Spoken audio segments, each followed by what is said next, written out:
Hello and welcome to We'll Throw the After Party. It's good to see us, isn't it? That's a line from the musical Wicked. We're talking about Wicked. And everyone else has abandoned us because they don't want to talk about Wicked. Just kidding. I'm Marissa. It's my takeover. We're doing what I want today, and I'm here with Sly. Sly, how are you? Hello. I'm so stoked to talk about Wicked with you today, even though the rest of our co-hosts looked at your takeover and said, nah, I'm a bounce on this one. It's great. It'll be fun. It'll just be us yelling about how much we love Wicked. Yeah. You love to see it. Love to see it. I was a little bit excited to get into a fight with Alexis to force her finally, after 20 years, accept Wicked into her life. But she had prior commitments, so it's fine. I do think a little bit that she made those commitments so that she wouldn't have to be here. That's not what happened. That's not what happened. Okay. Yes, of course. For the record, as we are slandering our co-hosts, Liz is out. I was gonna say taken out by FEMA. That's not a running joke on this show. She's alive and well, but slightly ill. And then Alexis is currently watching the Eras Tour movie, which everyone agreed was much more of a priority than doing this show. Absolutely. Immediately, I was like, "Oh no, you have to go. It's fine."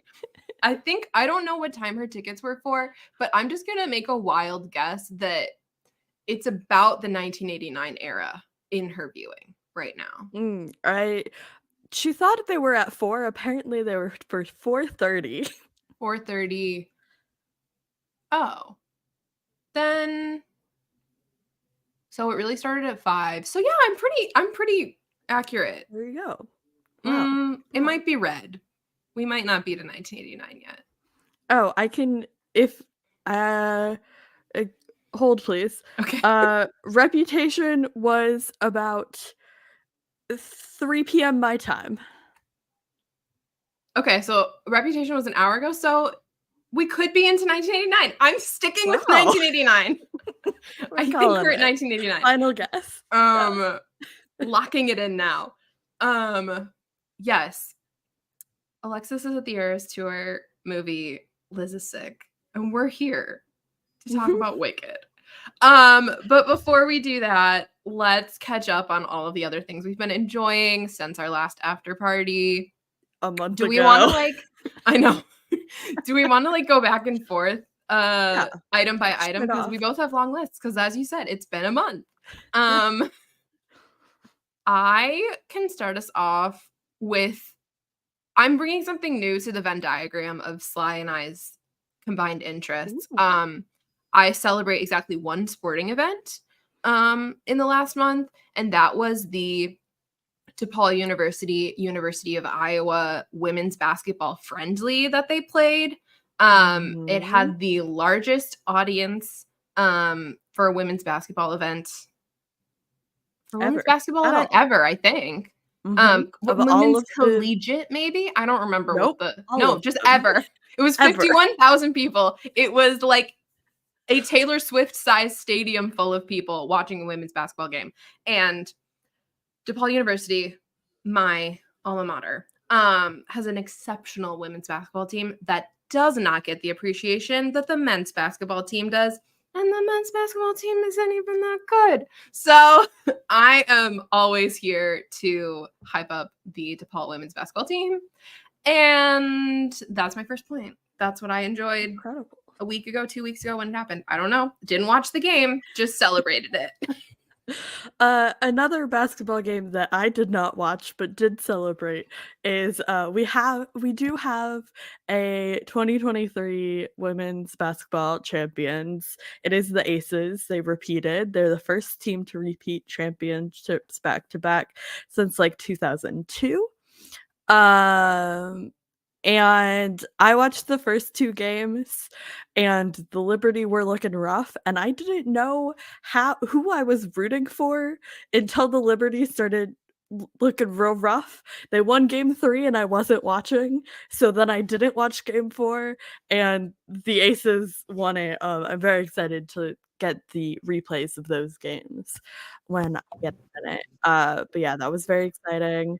Another game I did not watch but was very exciting is one of the baby players on the Swedish hockey team that I arbitrarily decided to follow, Mhm. played his first game last night and got a goal in it. Wow. To see it because I was working at the same time. I did get to see the Kraken game last night. No correlation at all, and that was really fun. But yeah, sports. Sports. Also, I'm doing pretty decent in my fantasy hockey league, even though I A, don't know what I'm doing, and B, never remember to set my lineups every day. That's more than me, who truly no understanding of how fantasy sports works. Me neither. And I'm not interested in having that information. That's not I something that I'm wasn't looking either. for. I don't know why I joined this league, but I'm having a blast, so It's a new that's what hobby. matters. Yeah. Exactly. Learning a new skill by osmosis. Mhm. What else have I been enjoying? I've been enjoying a lot of vampires. This is actually something that I can talk about because it's non-struck work. I watched all of Carmilla, which is a Toronto-based production made under the ACTRA union. So I watched seasons 1, 2, 3, and 0, and the Christmas special, and the movie, all back to back in like one weekend. It was great. That gives you a little look into Marissa's priorities about 10 years ago when Carmilla was originally airing. And then I watched all of season 1 of Interview with the Vampire, the AMC show, which is currently in production for season 2 under a SAG interim agreement. We love to see a SAG interim agreement. So a lot of vampires over here. Really love a vampire, really getting into the Halloween spirit. Especially love the vampires when they're gay, which all of those vampires are. So that's next on my list. Check. I've been watching. I wrote this down as a brand new TV show nobody's ever heard of. I don't know if it's struck work or not. So if it is, just bear with me. There's this little show that nobody's ever heard of. It's called Taskmaster. And I'm currently watching the first season I've ever watched of the show, and I'm watching New Zealand season 4 because it kept coming up on my TikTok For You page, and I was influenced. That is not struck work. You are safe. Totally legal copy of it. But yeah, that's been great. I started it like yesterday, 2 days ago. I have 2 episodes left. It took over my life for like 2 days, and I'm having a blast.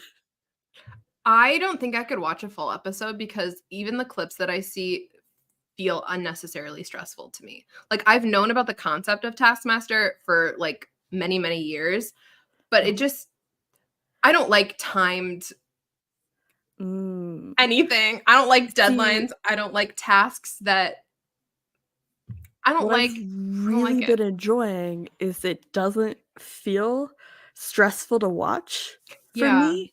It's like very like low key because like the format is like 3 months ago they did all of these things and the show is them like watching the edited versions or whatever. And it's just like I don't ever feel like I'm stressed or like cringing at the idea of what they are doing. Like I don't feel like they're in, like I don't wanna say embarrassing themselves because they're doing some embarrassing things, but it doesn't seem like they are super embarrassed about it. Yeah. If that makes sense. The joke is not their failure. Yeah. Yeah. I don't know. Maybe I'll get into it. It does seem like along the lines of like gentle reality show, like next to a Bake Off situation. Yeah. But just a little bit more out there than that. I Sort think of. Liz would crush Taskmaster. I think Yeah. she would be great at. No, Liz is great under, like, time constraint step task-based activities. She would yeah, absolutely. I think that needs to be our next petition. Our next rebrand. Just Taskmaster. Oh my god. Sort of weirdly along those lines, I have been living out my own Taskmaster weirdly. Not in a timed scenario, but just I've been slowly influencing one of my friends into basically becoming me. And that's something that I've been enjoying because it started out as like, hey, I'm watching this TV show. I think you should watch this TV show. And then it became, here's a list of TV shows you should watch. Here's the, hey, have you heard about my university? And now they're like actively applying to my university. Like, so if you're watching this, you know who you are. I'm having a great time running your life. I'm having a great time watching it happen vicariously through close friends' stories. It's so much fun. I just highly recommend if you can get one of your friends to watch a TV show that you have watched and have strong opinions about. Get your friends to watch TV shows that you have strong feelings about because then you can berate them with your strong feelings about it later, and then they will reinforce your strong feelings, and it's great. It's really good. It's cathartic to be like, yeah, you're right. I did hate that part.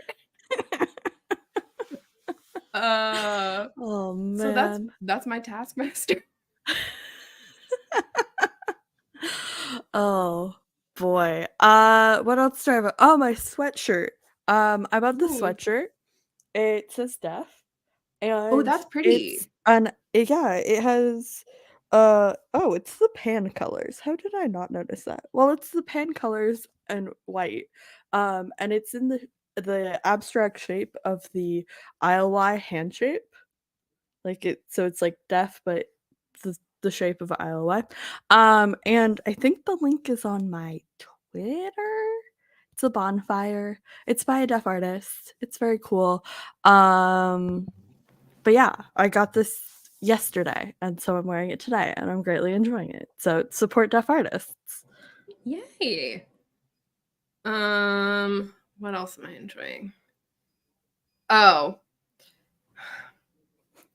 a TV show that I can't talk about, but if you've ever met me or heard me open my mouth and you know what TV show is currently airing, you know what's taking up all of my time. But that we're not talking about. Oh, something I can talk about that's also not strug work is I have been rewatching all of the Hatchetfield projects from StarKid because Nerdy Prudes Must Die just came out on my birthday. They released the digital copy on my birthday. And I saw the actual live production back in last February or something.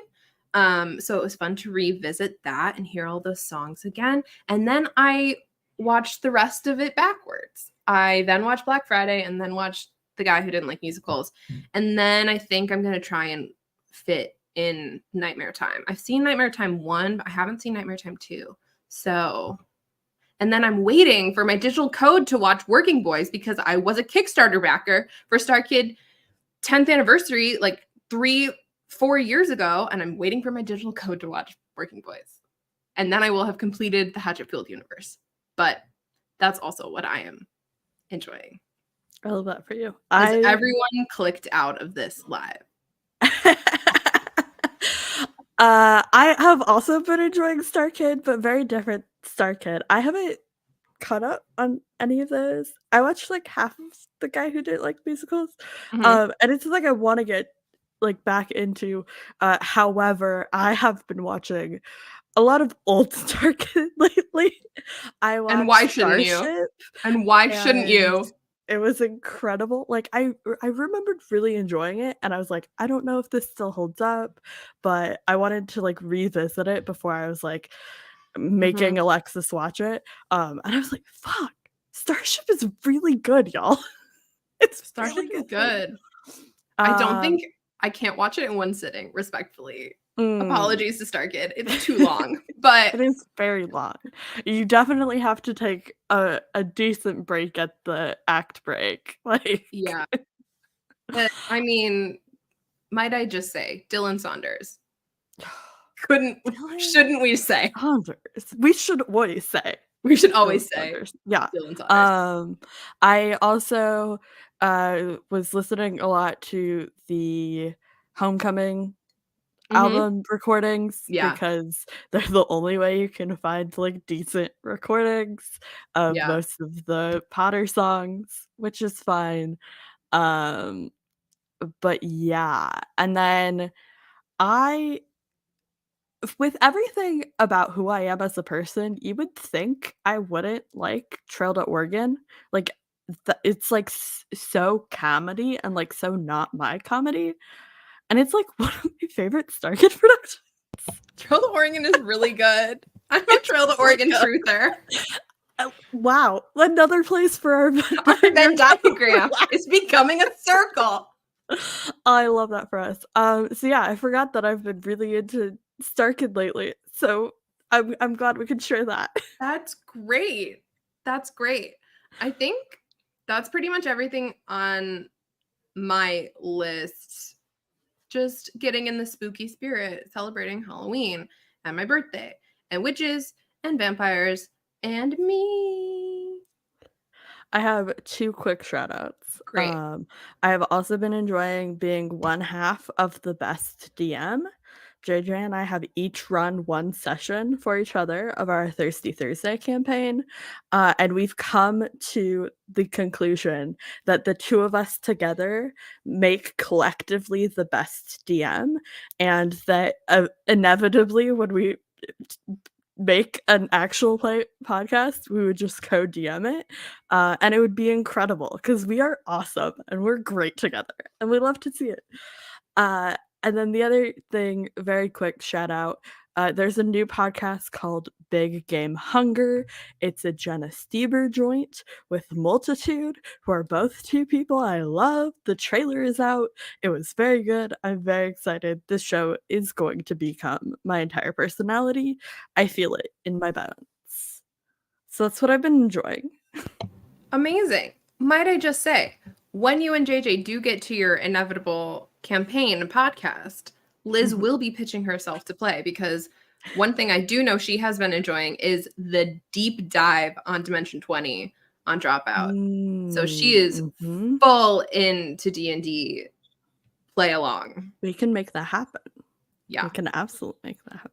Oh, and then I wanted to shout out one thing that Alexis has been enjoying, which is inundating everyone but me, apparently, their TikTok For You pages with videos of her close personal friend, Cindy Crosby, because she started doing this bit where she would repost every time she got a Cindy Crosby video on her For You page, specifically to annoy me. Like, that was her goal, was to like flood my For You page with videos of Cindy Crosby. And I've gotten like maybe 1 or 2, but everybody else in her life has been flooded with them. Wow. I haven't gotten any. Okay, there you go. I think my current viewing habits are too far removed for that to be pushed to me. But I'm looking forward to the day, because I say it now and it'll happen 20 minutes after this show ends. I'm sure. Very exciting. Wow. Okay, well, I've mentioned my birthday about 5 times already. So let me indulge and talk a little bit about my birthday for a second, because absolutely, as I'm sure it has been mentioned many times by me and everyone else that's ever met me, my birthday was on October 13th, which was also the day that the Eras Tour movie came out. So what did I do on my birthday? I went to see the Eras Tour movie, and I had so much fun. I really missed Elizabeth Duff, because we went to the Eras Tour together.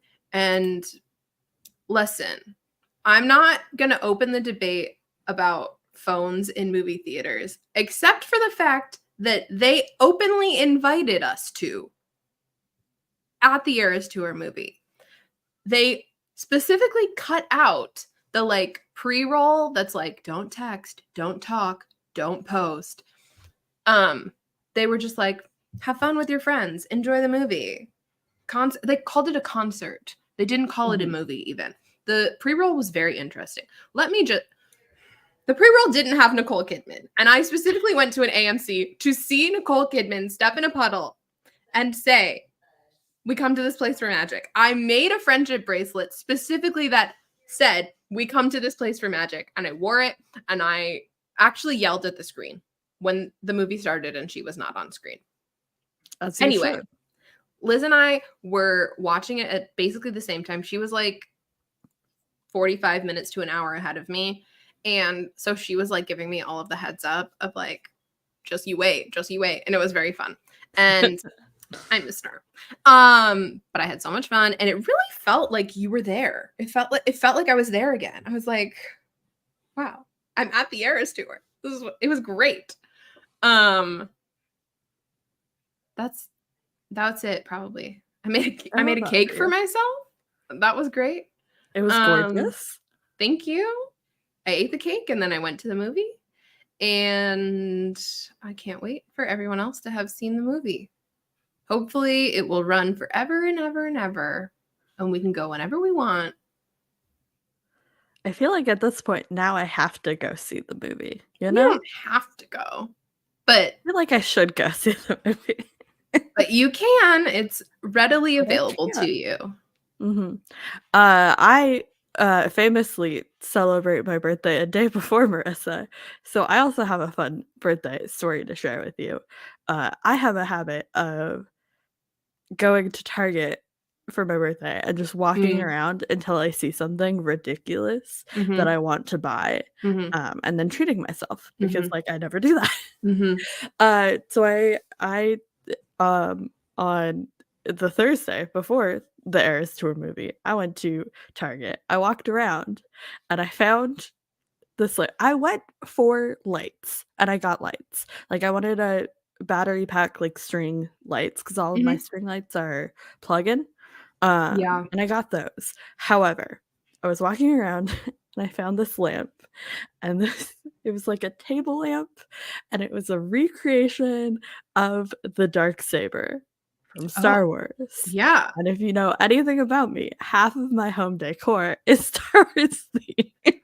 I can't believe they just had that in Target. So they had it in Target. In the Target I was in. However, the box was beat to hell. It was like broken into places, whatever. And I was like, I'm not driving to another Target just to buy this lamp. So I got it anyways. And I took it out of the box, and the like LED strip was like kind of hanging out of the lamp, and I like readjusted it, shoved it through. There was one piece that like kind of broke off in the middle or whatever that I glued back on. And funnily enough, the design is the same on each side, and on the other side, the place where it broke had like a little crackle effect of the Darksaber on it. So it blends in pretty well. Anyways, so that's now my bathroom like desk lamp. I finally replaced the pink princesses one that I've had since I was like 5 years old. We love to see it. If you want to get that off your hands, you could send it to me. I'm always looking for pink princess things. Okay. That did remind me though that I bought myself an incredible birthday gift that I will not discuss because it struck work, but I'm so happy about it. And Sly got the like day by day updates in the group chat of me realizing that it was available, purchasing it arriving, and me losing my mind. I will say this is an update that you did not get. It's actually very uncomfortable to wear. Oh no. Like you have to wear it all the way down so that the thing is like on your forehead, because if you wear it like a regular headband, the point is poking you on the top of the head. I can't. Oh, that's a bad design. Yeah, Zen but strategy it's there. so pretty. I'm so happy that I have it. It's gorgeous, and honestly, like, following that story vicariously through you was so fucking exciting because I remember the saga of you trying to find this Yeah. and, like, wanting it so desperately, and Yeah. when we first got, like, the vague message about you maybe being able to get Yeah, it, we were I all, like, soft so launched. excited for you. I soft launched my Shop Disney experience. Okay, Liz says I should say what it is in a general sense, because it is deep lore. So I bought a pair of Mickey ears from a certain Struck work, from a certain Struck company, from a certain Struck streaming service that I might have been obsessed with for the last 2 years. So if you've ever heard me talk, you know what I'm talking about. But AMPTP, get your shit together, and then I will give you the full saga of me experiencing this purchase. Speaking of witches, what? Who said witches? Let's talk about Wicked. Let us talk about Wicked. Sly's doing magic. Ba-bum. Wow, this looks so good. I didn't really pay attention to when you were doing this earlier. At first I was frustrated that I could only find pictures of the proscenium, like, at an angle, and then when I finally found one that was straight on, the dragon was directly behind us, so I just went with the much higher quality one that was at an angle, because now it's, like, sitting above us, watching over us. Very cute. Yeah, it's really good. And, like, our little banner isn't covering his face. It's great. So welcome to Wicked and the Wicked Proscenium. This is a map of Oz. This is the time dragon clock. Let's get into it. So technically this is my takeover, and I said that we were gonna talk about Wicked, and then Sly said perfect because I've been waiting.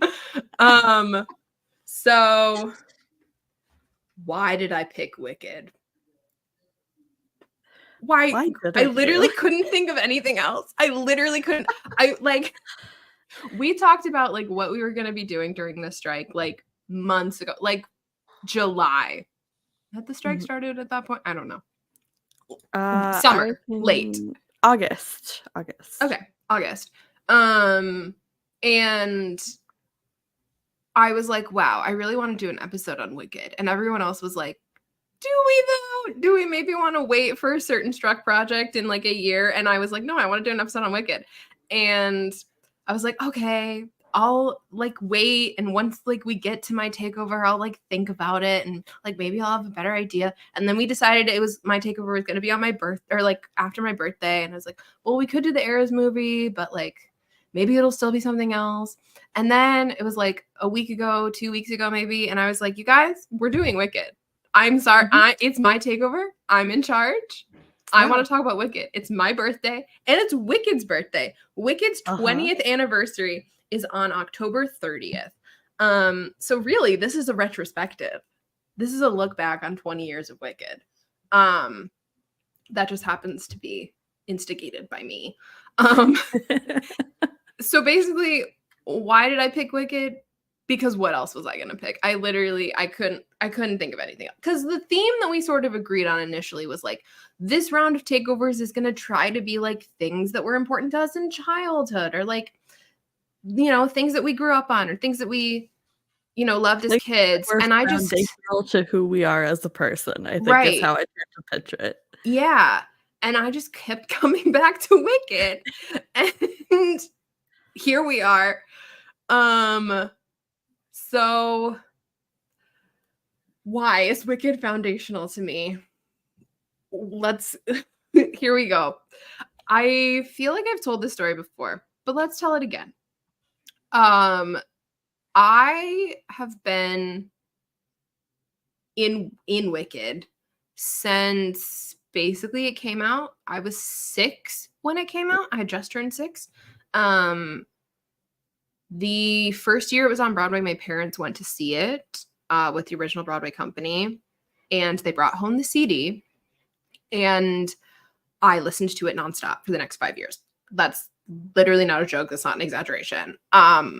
It was like the only CD I listened to. I fully stole it from my mother. I vividly remember the first time that she played it for me. She was driving me home from school. It was like a 20-minute drive. And No One Mourns the Wicked started. And I was like, what? 6 years old, mind you. I was 6 years old. And I was like, what is this? This is amazing. And then it got to, she had a mother, she had a father, as so many do. Now I had to go and leave you alone. And I was like, what? We're going back in time? There's a narrative being told through song?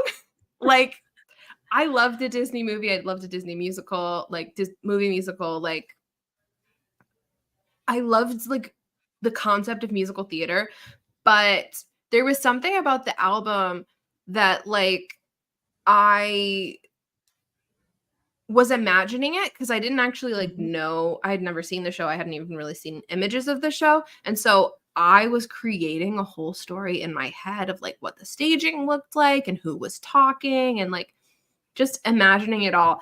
And it like really, I don't know, it opened something up in my brain and wormed its way in there and hasn't left for 20 years. And my parents, because I was so obsessed with the CD, like it was truly the only thing I would listen to. That and the Princess Diaries 2 soundtrack. Which slaps. Yeah. Were the only CDs I would listen to. And Hilary Duff's Metamorphosis, but that's not relevant to this conversation. But I was so obsessed with the CD, and my parents had seen the show and they loved the show, and they really wanted me to see the show. They kept being like, Marissa, don't you want to see Wicked? Don't you want to see Wicked? And I was like, no, I can't see Wicked. No, I was so scared because I have an aunt that is obsessed with The Wizard of Oz and has been obsessed with Wizard of Oz like her entire life, so therefore my entire life. And she would show us The Wizard of Oz like every time we would go to her house, and I was so scared of it. At like 4 or 5 years old, I was like, the Wicked Witch of the West is the scariest person there's ever been. Why are there flying monkeys? What is going on? That movie is scary. Yeah. Especially like the second, third act is really scary. And so I was like, I can't be in the same room with her. What are you talking about? Absolutely not. And it took quite a few years for me to actually see Wicked. And I think what really did it finally was getting access to the internet and getting access to YouTube and like discovering the behind the scenes packages that they had made for like the 5th anniversary and like some of the promotional videos where they like explained how they did the green makeup and like how the monkeys fly, and like I could get like a bit of a preview of like what the experience was actually going to be like, because man, my parents talked it up so much, and they were like, and she flies with a broom and there's monkeys and they jump out at you, and I'm like, that sounds awful. Yeah. Like monkeys on bungee cords is terrifying. Oh my God. But I finally decided my 12th birthday, I think. Like, so like 6 years, 5-6 years later, like I was ready to see Wicked. And I was like, Mom, I want to see Wicked. Can we go for my birthday? And we went to New York and I saw Wicked on Broadway. And it was the night Taylor Swift hosted SNL. And that was also the night that I watched SNL for the first time, which I think I've told this story before. I saw a matinee of Wicked. I went home, back to the hotel. I ate chicken tenders for dinner because at that point in my life, I literally only ate chicken tenders and ranch. Seemingly ranch. It was real ranch. And then watched Taylor Swift host SNL for the first time. And experiencing Wicked and the monologue song, in parentheses, la la la, on the same night is like, that's the moment that I experienced culture for the first time. Like, and yeah, that was a big day for me. And I've since seen Wicked 5 times. I will not mention how many more times I might have seen it in slightly illegal ways, but I've seen it 5 times in person. And I have been obsessed with it for 20 years. Like, I was in love with it the second I saw it. At that time, they were doing the Behind the Emerald Curtain tour where a cast member will like bring you into the theater and they would show you the costumes, and they talked about the production process, and like they explained the cherry picker and how she flies, and like, oh, it was such a cool trip. It was great. And truly, like, Wicked has been like one of the only things, Wicked and Taylor Swift, important day. Wicked and Taylor Swift are kind of the only things that have like stuck with me the whole time, where I never had a moment where I was like, that's not cool anymore. Like, yeah, I feel like, you know, as we grow, there are times where we like turn our back on like the formative moments of like culture and media, but like Wicked has always been there. Wicked has always been cool, and I will always defend Wicked. I will always defend Wicked. So that's like my background on Wicked, but Sly's right there with me. And so now let's get into it. Wicked also has been a huge part of my life. I'm not quite right there with you. I enjoyed theater. I enjoyed musical theater. I enjoyed going to the theater ever since I was a small child. That's something like my mom and I would go see lots of shows. But I wasn't really a theater kid until about like 8th grade to going into high school, kind of, is when that really clicked for me, and a huge part of that was finding the Wicked soundtrack in, like, 2013, maybe around then, and it's just, like, a great soundtrack. It's like you said, it's so vivid, it's so descriptive, you can listen to it, you feel like you're in it, and you can kind of make up like what you think is going on in a really interesting way, and I think that's why it's been such like a global phenomenon, is like everybody can latch on to it in a much more accessible way. Because you know, like I haven't seen it in person, so like not everybody can go see like 5 different productions of Wicked. I probably could have if I was like really, really tried to, but Wicked really was the like a culminating moment in my life where I got really into theater, and I had a lot of like a great group of friends through our shared love of like musical theater and like the pop culture of musical theater in that era, like 12 to like 2016, 17 was such an era in musical theater that was so iconic and like such a huge part of my life. And like that really started with like, even though Wicked had come out like years and years beforehand, I think that was like the kickoff of that like genre of musical theater, which was really exciting. And during that time I did watch a totally not legal recording of Wicked, and I didn't really know which one it was just the one I found, and so I watched it, and I fell in love with it. It had some great cast in it. It was amazing, and I never really, like, thought about what was the first, like, version of Wicked I saw until we were I was revisiting it for this episode, right?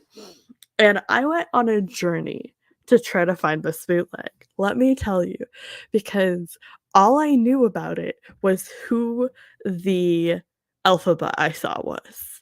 That was it. I had no other memory of anything else in this bootleg, and so I was just trying to find that, and I had, like, vague like, once I started looking at, like, the different, like, super popular bootlegs, I was able to be like, "Oh, I remember, like, that being the fear. I remember this, whatever," right? And it turns out I had watched what was, like, a legendary, like, bootleg in the Wicked fan community that everybody knows and everybody talks about. And it's the like 5, 12, 13 like recording or whatever. And so then I was like, Marissa made a wonderful, beautiful, incredible syllabus for tonight's show, and it was Because amazing. I thought Alexis was gonna be here. And I needed her to know about Wicked. So and I immediately threw it out the window. Listen, I spent a lot of time. I had so much fun. I read through all of it. Yeah. I had so much fun making this syllabus. The only reason I didn't publish it like publicly is because it has a lot of links to a lot of things that I might not want to distribute. Absolutely. But I had a lot of fun making it. And you know what? You already know. So yeah, it wasn't made for you. That's fine. That's so valid. I will talk about the journey I went on to try to re-find this bootleg a little bit later. But like everything about Wicked was just like such a kickoff of my fandom of musical theater in general. I think it was like the first bootleg I watched. Like it's one of the first like cast albums I bought for myself. Like it was my first audition song for high school show. I did a like 30-second clip of Wizard and I. So like that song has such a special place in my heart. Like just like everything about this show has had played a part in who I am as a person today. And it's something I haven't super revisited, especially not in its entirety, like probably since high school. Oh, wow. So like I would listen to like songs here and there in college or whatever, but I hadn't I haven't sat down and listened through the entire album or sat down and watched through the entire show since the first time I did those things, because there are some sections I consistently skip, and I did force myself to not skip them just for you. Be very proud of me. Oh my god. Thank you so much. But yeah, so it was really great for me to like revisit it and realize like how much of the dialogue I still knew, and how much of like I knew all of the words to all of the songs. Like that it was such ingrained, and it really like unlocked like all of these memories of this like core formative time in my life. So yeah, it means a lot to me. Yeah. I mean, I don't know that there are a lot of people, at least I don't know a lot of people that have just a casual relationship to Wicked. I feel like because it, has been on Broadway for 20 years and it has become this sort of cultural phenomenon that like anyone that has a relationship to it has some sort of deeper tie than just like, oh, I've heard the cast album, or oh, I've seen the show. It's like, I heard the cast album for the first time at this party with this group of friends, and like it's that kind of I saw the show with this and this person, right? And they are my casting, and like they will forever be like my like definitive whatever. Yeah. Yeah. I mean, that's kind of one of the main things that I wanted to talk about is like because it's been such a long-lasting show, and because listen, let's just make a disclaimer about bootlegs. Bootlegs are illegal. Very much. Are they readily available to the public? Yes. Do I have some pretty well substantiated theories that Wicked wants bootlegs to be out there? Yes. I believe that the ease with which you can get your hands on a Wicked bootleg is at least in part intentional. I think that a lot of the long-lasting power of Wicked is the like handing down of story that like has become sort of the like theater culture of like, oh, you've seen Wicked, you haven't seen Wicked until you've seen this Elphaba, or you haven't seen Popular until you've seen this Glinda. Like the lore surrounding these women and these casts is so rich and deep and like long lasting that I have to believe that part of it is on purpose. The marketing around the show is done in such a way that they rely on the fan base's relationship to these casts.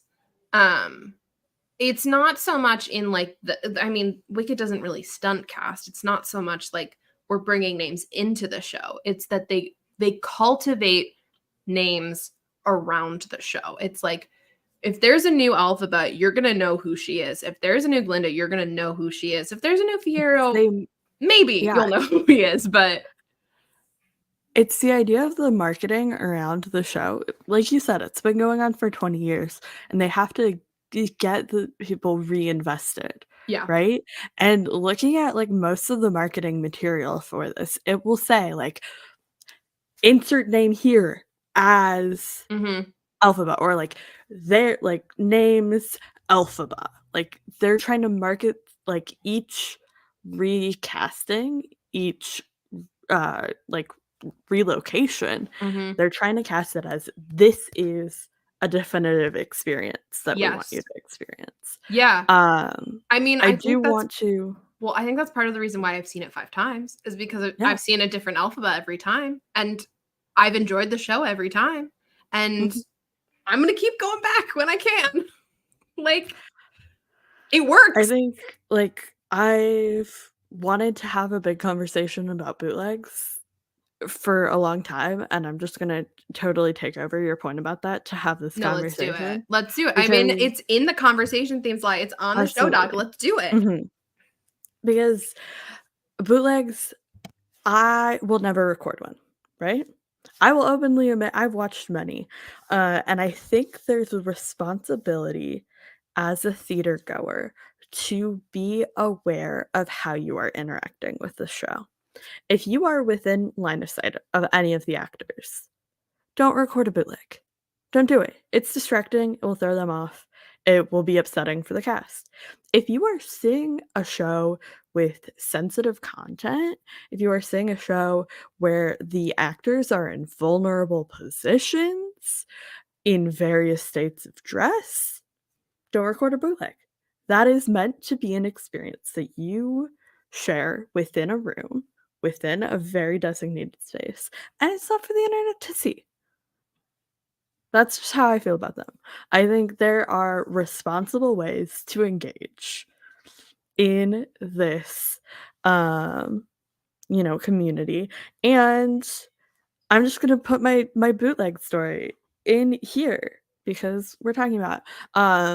I went on a journey to try to find this iconic bootleg of Wicked, and to do so, I scrolled through like 6 or 7 entire Google pages of search results, and almost every single link in those 6 or 7 pages of Google results, until I finally found a link to a like publicly accessible version, and it wasn't even like the full like video. It was like 14 clips broken up that I had to download separately and then reassemble. Like it wasn't even the like complete file on the like 7th page of Google. But all of those Google links were old web pages from the like mid 2010s, where bootleg trading was a rampant and a vibrant part of musical theater fandom, where people would make full websites of every bootleg they had that they were willing to share, every bootleg they wanted to get. And these pages, especially like the specifically Wicked themes ones, had 20, 30 different versions of the show. They were looking for very specific, like, I want, like, this person with this person on this day, like, very, like, niche recordings, right? This was a vibrant part of the community, and like you said, like, Wicked being so foundational to the pop culture of that time, it makes sense that they might be not as stringent about their phone use policy. They might not have as stringent ushers, like, that might be, like, in their brief. Like, as soon as you said that, I was like, "Ah, yeah, that probably tracks, especially for the show," because I just looked through websites that had 40 different recordings of Wicked on them. Yeah, I mean, listen. I think they enforce the law to the best of their ability. Mhm. I don't think they are going after copyright claims on YouTube as much as they could be. Mm. Disney theatrics in comparison is like the most intense lawyers you've ever seen. Like, there will be a bootleg up for like 2 hours and it's gone immediately. Like,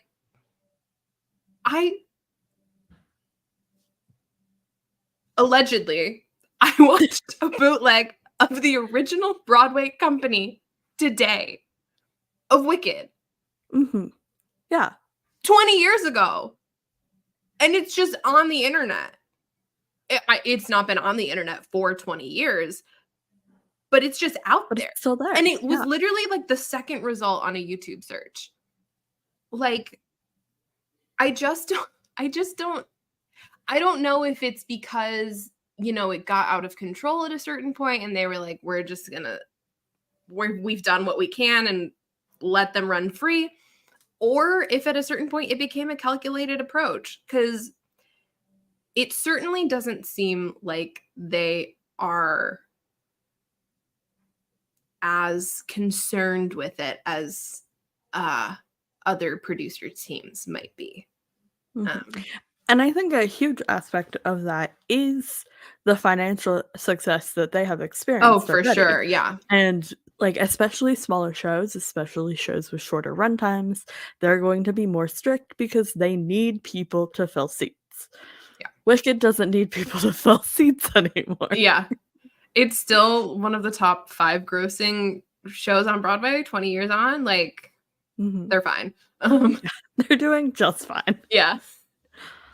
Um, but yeah, the like, grassroots approach to, like, the fan culture around Wicked, and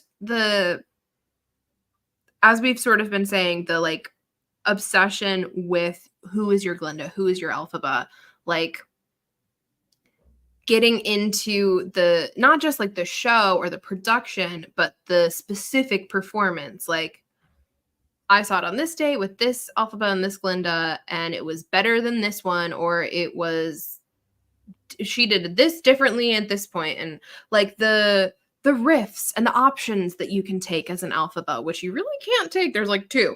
But, like, when someone takes an option, it's, like, national news. Like, the community around it is so dedicated, but dedicated doesn't seem like the right word. It's like it's somewhere between They're so dedication and invested. obsession. Invested, that's the word. Yeah. Yeah, invested.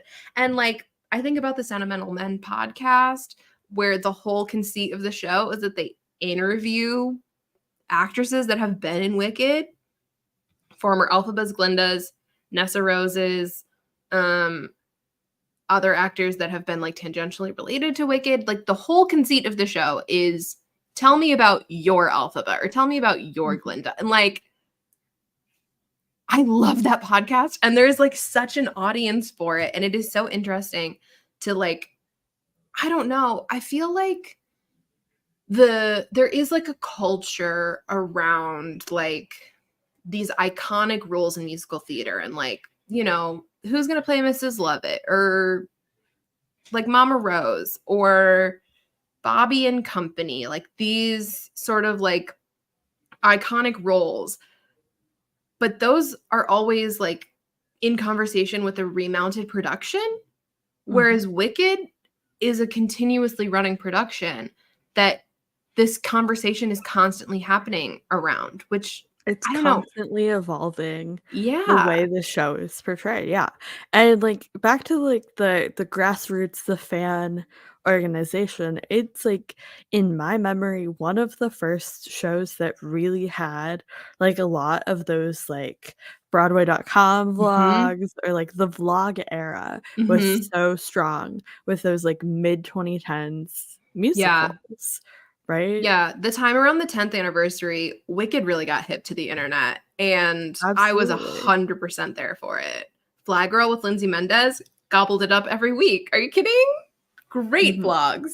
Um, yeah, I that is, you know, the production is evolving, but the marketing approach is always evolving as well, and I feel like Wicked is one of those shows that has had such lasting power and such um like reach, because you Mhm. know it's not just Broadway, it's not just national tour, it's a global production, because they continue to like evolve their approach to it, um both on stage and off. And whereas I think there are other shows that have uh suffered because of their lack of innovation. Hmm. It sounds like Mostly you're Cameron talking about Mackintosh productions. oh, I was thinking of Phantom, Yeah, of yeah, like, the like, that's when you exactly what think I was of thinking about. okay, Yeah, cool. and Les Mis. Uh, yeah, the when you look at, like, long-running Broadway shows Mhm. and their cultural impact, it seems like I feel like if you make a common reference to Phantom, more Uh-huh. people will know it, but Phantom didn't really have, like, a cultural impact, a cultural moment, and the spinoff of it, not Yeah. great. No. I love Love Never Dies, but it is a bad show. Yeah, yeah. But it's a good Uh, song. it's a great song. Devil Take the Hindmost has my whole heart. Anyways, Yeah. we're not here to talk about Phantom. No. Wicked, it's like I can make obscure references or even common references to Wicked Mhm. in general company, and they will not clock it, Yeah. but it has such a huge reach, especially with the translated productions, Mhm. the, what's the word? Non-canonical, Non-replica. non-replica Yeah. productions, like they have really allowed this show to exist in different forms and different cultures in a way that allows it to have an impact in those areas, and I Mhm. think, like, that is the definition of, like, changing culture in a really Mhm. interesting way. Yeah. Yeah. I would say Phantom probably had, like, a solid 10 years where it was, you know, recognizable and iconic, and, like, that was the show if you were gonna go to Broadway. But then it just, like, didn't do anything beyond those. Nothing Like, changed. It was nothing the changed. same It show. was the same show. It was the same show on the West End, it was the same show in Vegas, it was the same show on tour, like, it was the same show. Like, I you can could watch the not 25th name anniversary at Royal Albert Hall with Sierra Uh-huh. Baucus and Ramin Karimloo, and it is the exact same show as I saw on Broadway last year. It's the exact same. It's just And Sierra that's the Baucus thing is, versus Emily like, Kawachu, and, like, I Emily could not Kawachu, name but more than 3 Christines. Like, yeah. I just couldn't, and, like, I was not super into, like, all of the Wicked castings, like, I knew who I liked, I Mhm. listened to the cast album a lot, but I could name more than 3 Elphabas, right? Like, I feel like I'm a pretty casual fan of Wicked. I would not call myself a diehard. And so if I can name, like, 5 Elphabas and, like, maybe 2 Christines, that's really telling. Yeah. Yeah. And I think, like, I don't know, it goes back to the marketing approach evolving and also the fan interaction. Like, fans of Wicked have never stopped interacting with the material, and the fandom has just grown over the last 20 years. Phantom fans got pretty stagnant, and we're just like, Sarah Brightman is the only Christine for, like, the last 20 years. So, yeah. I just what is my point in all of that? I don't know. They're different. And I think Wicked continues to grow. Oh, that was my point. Is the fan interaction goes beyond just, like, casual conversation, like, on the lovely syllabus that I made.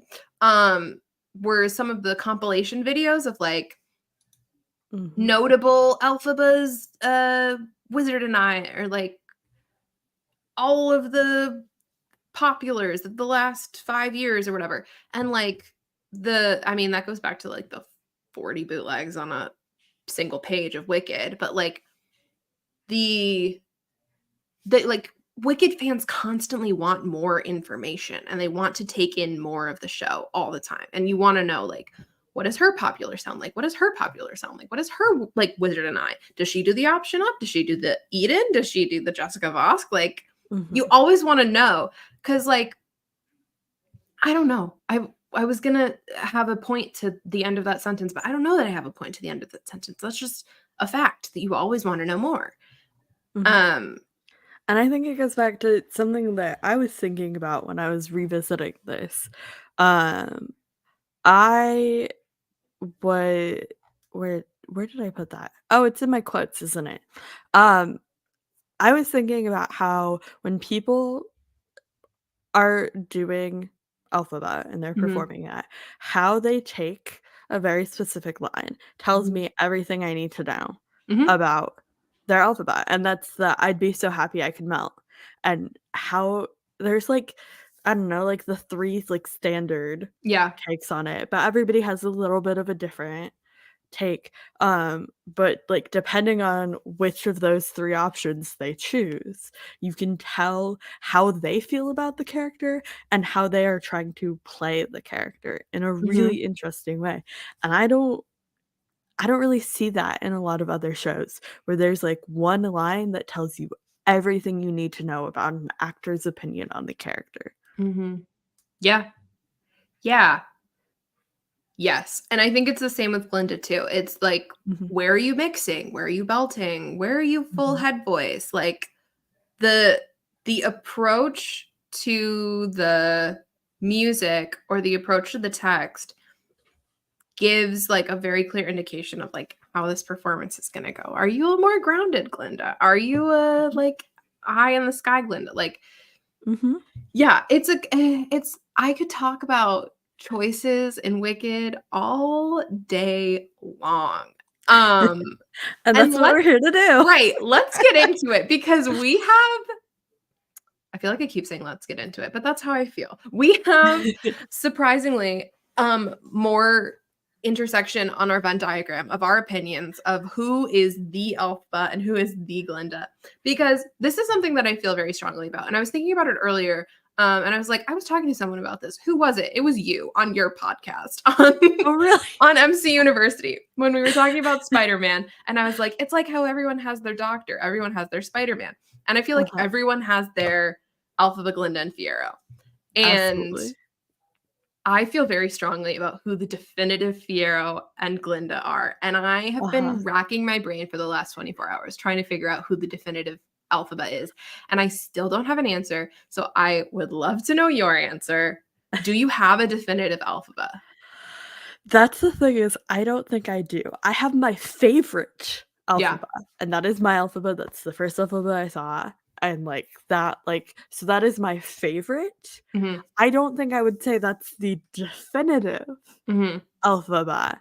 I think you could list off like 3 or 4 Elphabas, and I'd be like, "Yeah, sure. You believe that's the definitive Elphaba? Absolutely. Like, that's I your" know. like, so, It's hard. yeah, to answer your question, no, I do not, but I was very happy that we had the same opinion on Well, wait, let's confirm, who was your first Elphaba? uh, I've said this name wrong so many times. It's Willemijn Verkijk, right? Thank you, Yeah. yes, uh-huh. Polyglot queen, Willemijn Verkijk. Absolutely. Who has iconically played the role in 4 different dialects.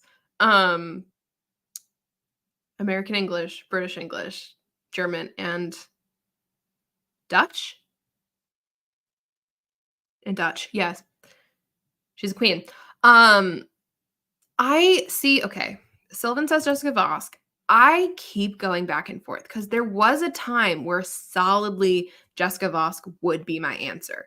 Like, there was a time where, like, Jessica Vosk's voice in particular was the Elphaba voice to me. I don't think I'm in Great that one. time anymore. I That's so think valid. I did see Jessica Vosk on tour with Andy Mantis as Bach.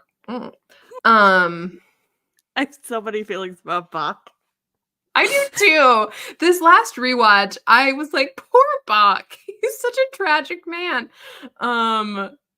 But we can talk about Bach in a second. But Jessica Vosk would have been my answer for a while. I think Lindsay Mendez would have been my answer for a while. I really like Lindsay Mendez's interpretation of the characters, her performance of the Mhm. character. Um, Donna Vivino was an answer for a while, but that's Donna's really just definitely up because of the there. bootleg with Ali Moss. Like, But, it's like, really just because she is Ali Moss's Elphaba. that's the thing is I would put her up there because Donna and Ally, I would say, are the definitive pair. Yeah. Like, if you are looking for, like, the best, like, pairing of Elphaba and Glinda, it is It's Donna and Ally. yeah, it's pretty iconic. So Um, good. but, like, also right now, I'm really enamored with Mary Kate, what's her last name? Morrissey, who's the current Mhm. standby on Broadway, who was on tour, a few years ago. Really, really love her. She's a very intense Elphaba, which I really like. She's like she's powerful. Um, so I don't know. I don't think I have a definitive Elphaba, which is so hard for me because I have such a clear definitive Glinda and Mhm. Fiero. And Um, I'll say so the the bootleg that is like My Wicked, right, yeah. is Willemijn Verheij, Kyle Dean Mhm. Massey, and Katie Rose Clark, and F. Love Michael Katie Rose Heine Clark. as Bach. Yeah. Um, and so, like, I love Katie Rose Clark. I think she's Yeah. great. I think she's amazing. Like, I think her Glinda slays. Like, if I hadn't seen Ali Mazzy's Glinda, like, Yeah. she would be my definitive. But Yeah. No, it's Ali Mazzy. Congratulations to it's Ali Ali Mazzy. Mazzy. You have been crowned the definitive Glinda. Congratulations. I'm obsessed with her. I've been obsessed with her Glinda, and just sort of her in general since, like, early high school. Like 10 years ago, like 2013. Which was, like, Exactly. peak Wicked. For sure, yeah. Um, oh, yeah, and I can't talk about the movie. Don't talk about the movie, Marissa, but there's so much of Ariana's Glinda that is Ali, and I'm so excited. We're not talking Mhm. about the movie. We'll talk about the movie when it comes out. Struck word. We'll get there. We'll get there. AMPTP, get it together. Um, yeah, it's Ali Mozzie. Do we need to Mhm. say who the definitive Fiero is? Perhaps a I man mean, who has played the role 6 times? I think we do need to state it for official record, for the official "We'll Throw the After Party" definitive casting, but Okay. everybody knows who it is. The official Walter the After Party casting of Fiero is 6-time Fiero, Kyle Dean Massey. Absolutely. Who else would it be? Who else would it be? He did the role for like ever 9 years or something, off and on, like so long. Oh, Alexis is here. How was the movie, Alexis? Hello. Yeah, it's Kyle Dean Massey. Is our relationship to Next to Normal coloring that? Maybe. That's another part of our Venn diagram is Next to Normal. Yeah. But yeah, no, like the best thing about Kyle Dean Massey is you can see him with practically every Elphaba, and it's all great. And he has a different take on Firo depending on who his Elphaba is, and that's such a sign of a great actor. Yeah. Yes. Yeah. I think we were talking about it before the show, and I said my definitive is Kyle Dean Massey, closely followed by Derek Klena and Aaron Tveit. But I think it's Derek Klena and Lindsay Mendez only. Like, my definitive Elphaba and Fiyero pairing would be Lindsay Mendez and Derek Klena, but like not individually. Yeah, that's so valid. Yeah. I think that's it. Oh, now where do we go from here? Well, we can keep talking about casting for a second. There's been talk about casting? Let's talk about casting. There's been some very notable casting moments. Wicked has finally gotten hip in like the last 3 years. Finally. It only has finally took decided like 20 years. Yeah, has finally decided that not only white girls can play Elphaba. Shocker. Not only white people can be green? Who would have thought? Truly revolutionary. No, only white people can be painted green slag. That's it. It only works on the palest of people. Still haven't had a full-time black Elphaba on Broadway. But Alexia is great. Yes, we have a black Elphaba on the West End. We have a black Elphaba and a black Glinda at the same time on the West End with Lucy St. Louis. So good together. So good. Oh, the production photos when they came out, I screamed. Oh, I have a picture. I did research beforehand. We're so prepared. Look at them. Look at them. They're so good. Look at Lucy's hair. So nicely. Oh, man. Look at them. We also have Alyssa Fox, who's the first Asian American Elphaba, currently on Broadway. Brittany Johnson, of course, the first Black Glinda, who just finished her run pretty recently. There she is. Look at her. Gorgeous. So beautiful. She looks so good. So good. Look how easy it is to get a slightly different colored wig. Look at this. Lucy has texture. Revolutionary. Oh my god. Oh no, they had to make one more wig. Oh no. So like they make a different one for each person anyways. I mean, they could not rethread a hairline. They simply couldn't do it. Absolutely not. And I forgot about the current Nessa Rose on Broadway.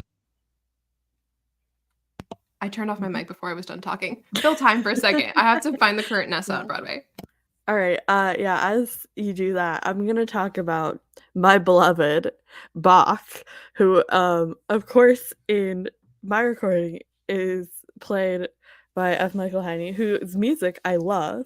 And notably, one of his songs is sung by Andy Mientis, and it's incredible. And I love it so much. And you know who also played Bach? Andy Mientis. So those two are like every time I think of Bach, I think of both of them. And do I think Andy Mientis was the best cast for Bach? Maybe not, but every time I see the picture of him in his little munchkin outfit, it does crack me up. He looks so ridiculous. As someone who saw his performance, it was so weird. It's so weird. But I mean, so was him as Marius. Like, I don't know what was going on in like 5 years ago. Those years. Yeah. Okay. 2015 Andy Mantis was a time and a half. Yeah. The current Nessa Rose on Broadway is Kimber Elaine Sprawl, and she has braids. Gorgeous. Yes. She has braids, and I'm just stealing content from the Sentimental Men podcast because they recently had her as a guest, and they were talking about the decision for her to have braids, and how, not to bring up the movie again, I'm so sorry. Just about to, so you're fine. But how Cynthia Erivo's Elphaba has braids, and how hopefully, I totally agree with them on this, that the next Black Elphaba might get to have braids as well, because Awesome. Alexia has the tradish straight hair Elphaba wig, and I think a Elphaba with braids would be pretty slay. Not to mention the Struckwork movie again, but they do finally have a wheelchair user for the first time ever. And her name is Marissa. We love to see I forget her last name. I think it's Marissa Barrett. I don't remember. Marissa I'm so Wicked. bad with names. Will that come up if I just Google Marissa Wicked? Marissa Bode. Okay, I was close. Marissa Bode, who is an actual wheelchair user playing Nessa Rose Throp. Revolutionary. Who could have thought? Who could have thought there were ambulatory wheelchair users? I know many of them. Have you ever heard of the concept? Okay. Also, just like a fun Wicked casting thing is the several married couples that have played Elphaba and Fiero. Do you know about this?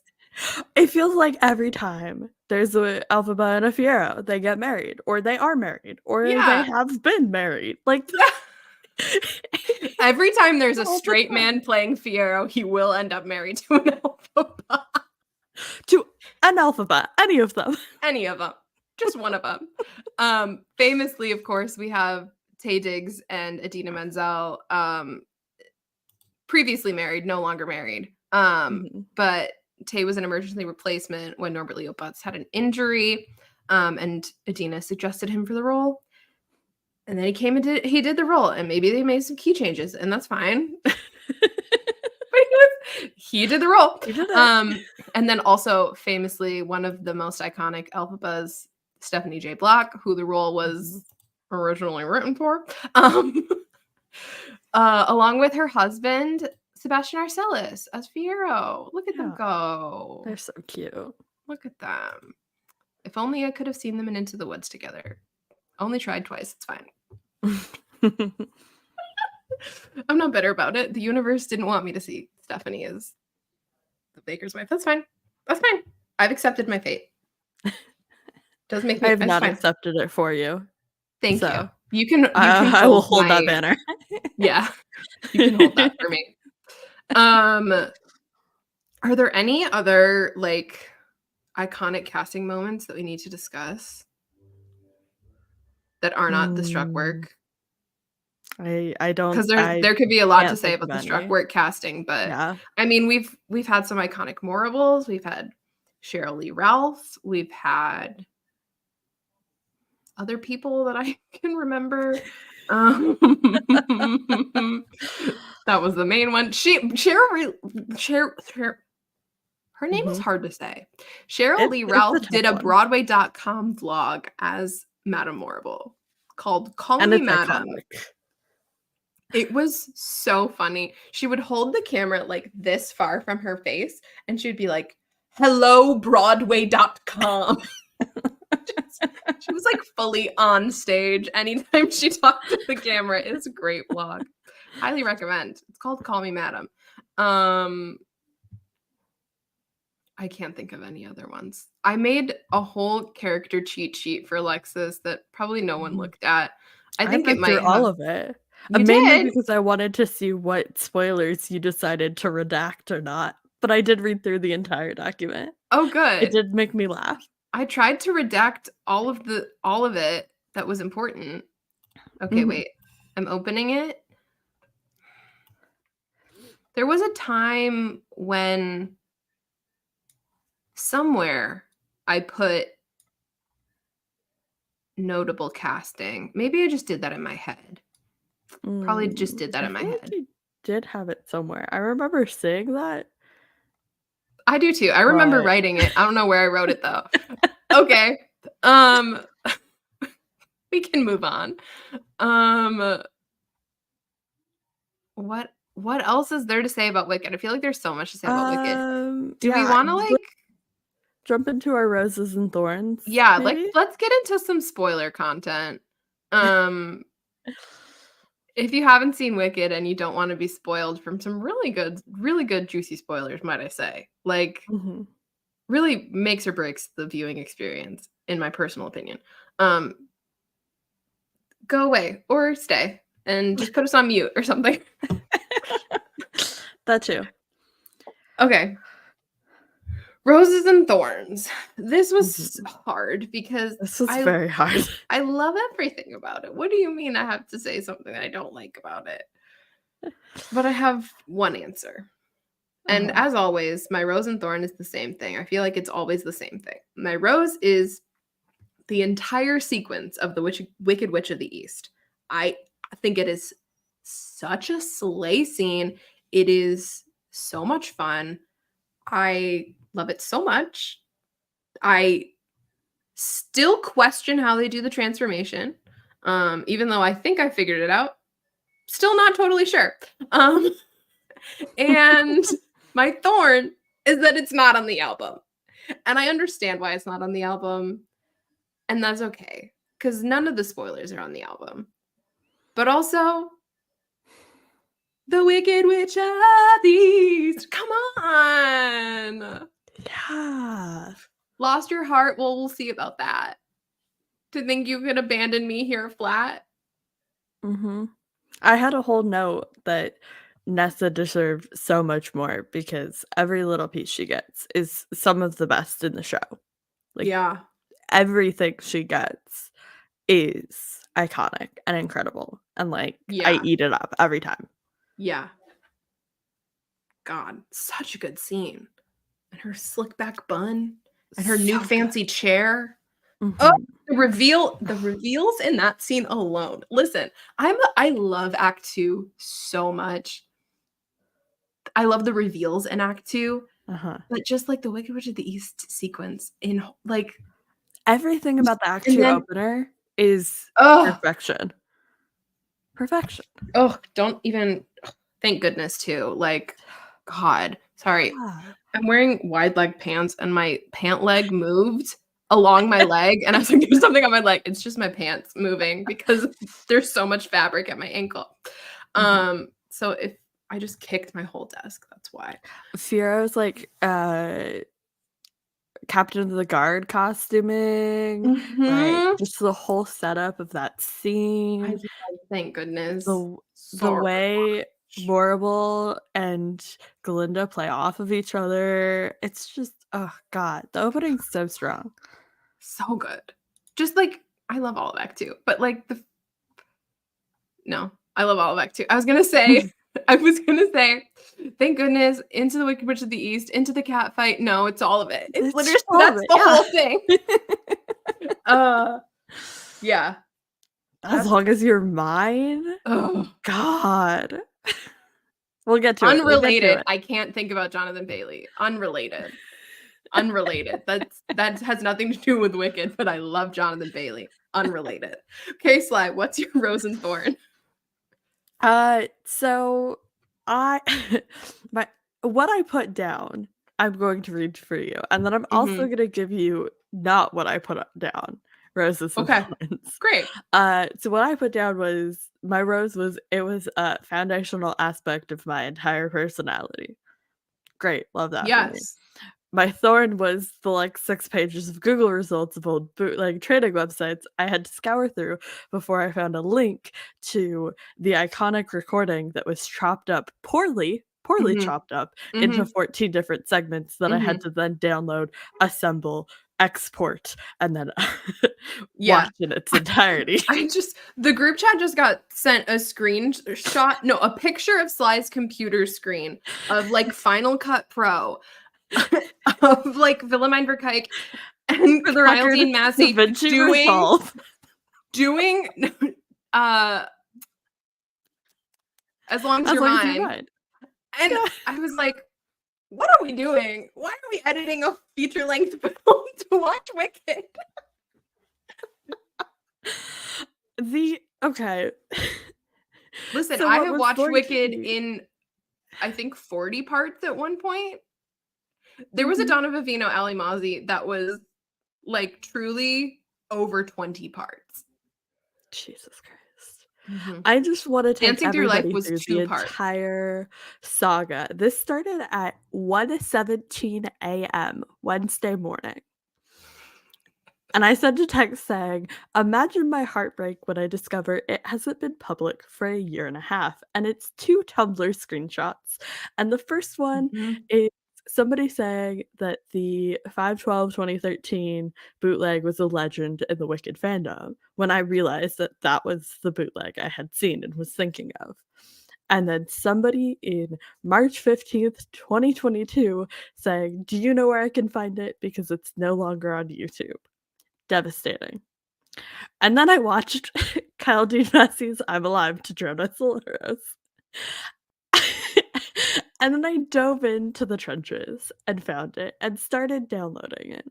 And as I was downloading it, I listened to F. Michael Heine's No Turning Back Now by Drew Gasparini. Iconic. And then I listened to You're in the Life, sung by Andy Vantis. And then I was ready to edit, and I started throwing all of the cut up video clips into my timeline, right? And then I got fully distracted. I stopped everything I was doing and watched the entire As Long As You're Mine sequence, which is what the group chat got a screenshot of. And that ended at 2:57 a.m.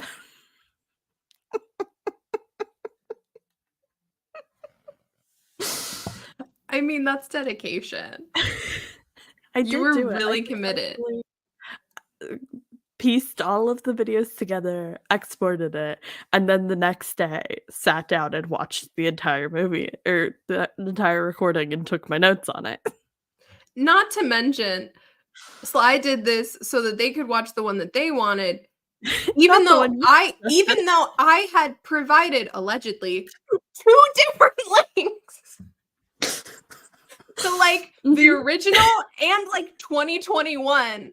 No, they needed the one that they needed, and they were going to get it. And you did, and I'm so happy for you. I did. It was phenomenal. It was even better than I remembered. That's great. I'm happy you got to revisit it. You have another Rose and Thorn that you didn't write down? That sequence was my rose. Okay, great.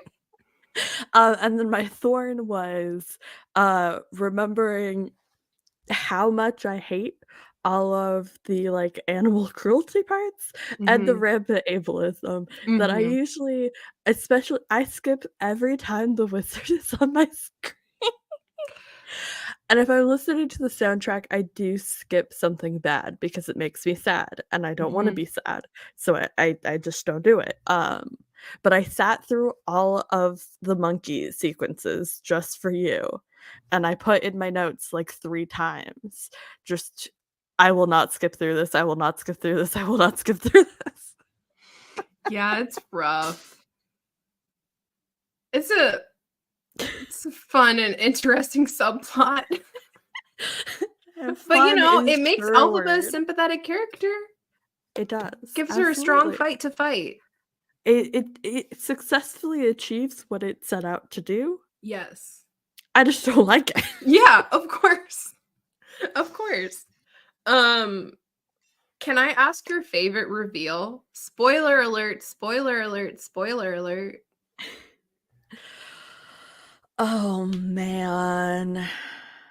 My least favorite reveal is the Cowardly Lion. I think that's cheap and obvious. It's a little cheap, yeah. Yeah. I think my favorite is Tin Man Bach. I just everything about Nessa in that sequence sells it for me. Yeah. Minus Fiero. That's because I love Fiero. I mean, if I'm going numbers wise, it's No Good Deed. Oh, yeah. Yeah. I love No Good Deed. I think Sentimental Men podcast, just to continue plugging a podcast that I have no relationship to. Call me. They ask all of their Elphabas and Glindas, are you a Wizard and I Defying Gravity or No Good Deed Elphaba? Or I can't remember. Popular, Thank Goodness, or For Good Glinda, I think are the questions. It might be No One Wears the Wicked. But anyway, every time they ask an Elphaba that, I'm like, what am I? Because I don't think I'm an Elphaba or a Glinda. I think I'm a Nessa. I believe that very strongly. I love Nessa. I would love to play Nessa. But I think if I was an Elphaba, I would be a No Good Deed Elphaba. I love No Good Deed. I think like of the 3 songs, I'm like a No Good Deed Wizard and I Defying Gravity. Like you had a note about 100%. You have a note about like Defying Gravity not feeling like that impactful, and I totally agree with you. Like the first time I was like, yeah. And like ever since I'm like coming up out of the floor, is just so much more impact. I was like, that's unexpected. The cherry picker, it like we've seen it. We've seen it in every promo trailer. We have. And like it is like the money number. It's like what sells to the casual fans. I get that. It's just not the most emotionally impactful. Yeah. And I would probably like fully agree with your ranking. I would put No Good Deed, Wizard and I Defying Gravity. Absolutely. Yeah. I loved Wicked before I really understood a lot about myself. And so what should have been really telling was my favorite song to perform, to sing along to, that fit most comfortably in my voice was Dancing Through Life. That's a great answer. I love Dancing Through Life. I love Dancing Through Life. I love Bach as a character. I think he would be so fun, but honestly, I think I'm a Fiero. That's amazing. That's great. I love that. That's Well, who are Alexis and Liz? Oh God. Is it a cop-out to say Liz is Glinda? No, I think that's accurate. She knows exactly what she wants, and she'll do anything in her power to make it happen? Yeah. Yeah. But also, she's nice on the inside. Yeah, heart of gold, very caring. Yeah. But also, like, this is my goal, and I will achieve it pretty much at any cost. Yeah, and I think by default and also actuality, that makes Alexis Elphaba. Wow, look at that. We have a full cast. We're ready. We're ready. We're ready. Mark Platt, put us on. Exactly. To go back to the reveal for a second. Spoiler alert. Spoiler alert. Spoiler alert. Fear of being the Scarecrow. Every time it gets me, even though I know it's coming. Yeah. It gets me every fucking time. And I am so... Listen. Wicked is not the most revolutionary score. It doesn't have the most groundbreaking lyrics. But the seeds of Maybe I'm Brainless throughout the show, people are so empty-headed they'll believe anything. Maybe I'm brainless, maybe I'm wise. Life's more painless for the brainless. Like, I eat it up every time. The foreshadowing is so good for that one. Knowing the reveal doesn't make it any less fun. It like makes it more fun for me because I'm like, they don't know what's coming. Yeah, exactly. Like, I think when I think of that as a reveal, I think why it's not my first pick is it's not, for me, it's not about for the moment where you're like, oh yes, Scarecrow. It's about the setup and every moment, because like some of them are like super obvious, like, oh, a lion cub in a cage. I wonder who that is. But like the getting silver all shoes, silver shoes, getting all of these like lines and quotes that feel so in character and feel so genuine to how Fiyero is being portrayed, and for that to then pay off with Scarecrow, I like that whole arc is just like such a definitive moment of the show for me as like a story arc and not necessarily Yeah. like the revealing moment. Yeah. That makes sense. Yeah. I like watching it unfold though. Like I like watching it Yeah. unravel. I like picking up the pieces as it goes. So I think that's why I like it. Bach hurts my heart. It makes me sad. It's so tragic. And like, what does he get out of it? He doesn't get anything. He doesn't get a heart. The wizard is a kook. He's not real. Fraud, a sham. A Yeah. charlatan. A charlatan. Yeah. It's truly it's tragic, and I think one of the parts that I really like about it is that the whole show, you like Nessa's the tragic one, like she's beautifully tragic, tragedy. Oh, woe is her, like her life is so hard. And then for Bach to be the tragedy in that moment, I think is really interesting and fun for me personally. Yeah. Yeah, that's a good point. I had something to say and I don't remember. Oh no. I feel like we've said a few of these, but we both have some pretty long lists of standout quotes. We really do. Of lines that we love. I think half of mine are Fiyero lines because I love Fiyero. I think I was realizing today most of mine are Galinda lines. I love that for us. That's great. I think I was realizing today, I think I had a crush on Fiyero as a fictional character. Not as like a person, not as like this person playing Fiyero, just like the concept of Fiyero. I still am obsessed with. Like, have I mentioned so I love Jonathan Bailey? Like, I love Fiyero. I have two things to go off of that. Great. One, as I was watching As Long As You're Mine, I did write down a note that just says, "This number is sex personified," and I stand by that. And I was thinking about it, and I think I would have discovered my relationship to my aceness way sooner if I had not seen that number being performed, because I was like, "Ah, yes, I understand sexual attraction because of this number." If you had not understood, they're about to get down. Yeah. And the second being, I had a wonderful quote that I said about like attraction and like being drawn to people as like characters or whatever. And there's notably a person who I'm sure everybody can figure out who it is, that I have really strong feelings about. And Alexis likes to make fun of me for it. And I was like, listen, how I feel about the idea of this person is how I feel about Evan Buckley, the character on 911, and not how I feel about Oliver Stark, the actor who plays him. And I said that to the group chat with JJ, and JJ was like, "Ah, yes, I get it." And it's like how you feel about like a fictional character and how you feel about like the physical person.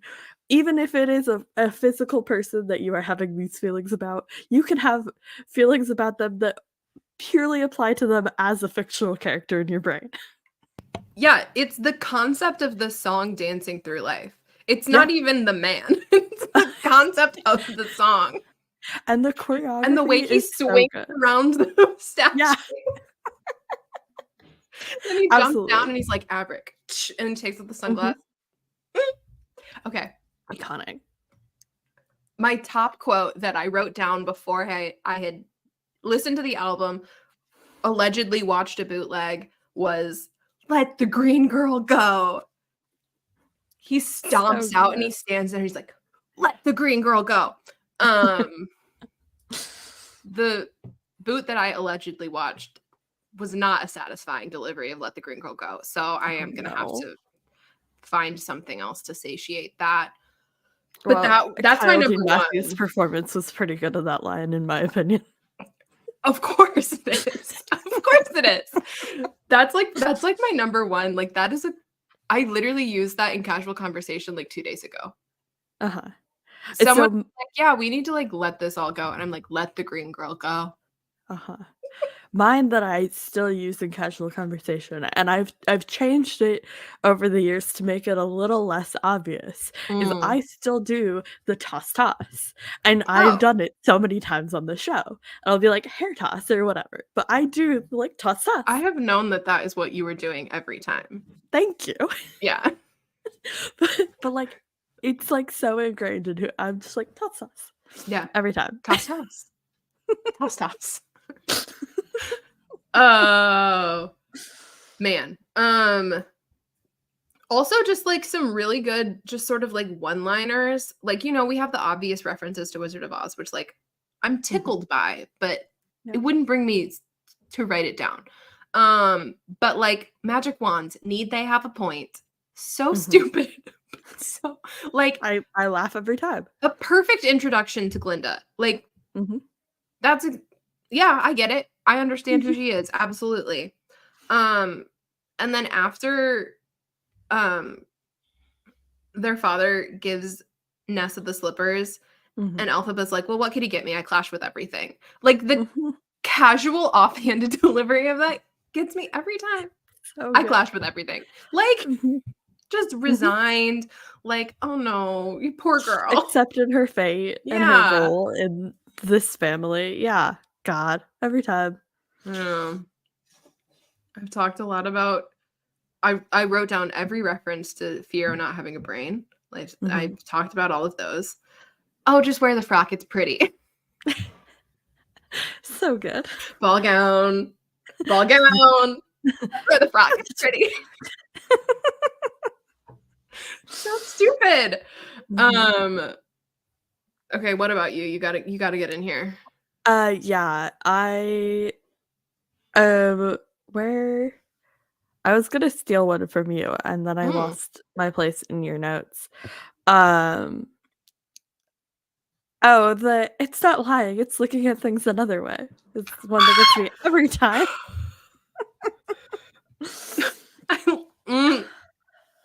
I can't think about it. Like because you know what's in my brain right now. You know who is in my brain right now, and I can't think about it. I love when Glinda's like, well, a regime change. What would you call it then? A regime change. Every time. She's so lost in the sauce. So fully indoctrinated. And then later when she was like, captivity? Marvel's like, what? She's like, captivity? Prison. How do you think you would fare in captivity? What? I'm sorry? Captivity. Prison. So Every good. time. And then if you want to just like rip my heart out, the rip my heart out moment of the show is for good every time, no matter what. Like, every time. And not like just like the number, it's that whole like dialogue leading up to it where Alfie's like, I don't care about like what they think about me, and Glinda's like, but I do, and it's just like she so does. Yeah.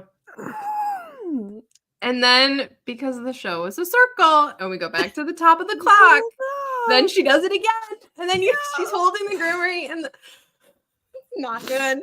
Not good for me. And then she's like, we were friends, we were acquaintances, that's what and you're like, we knew each other at school.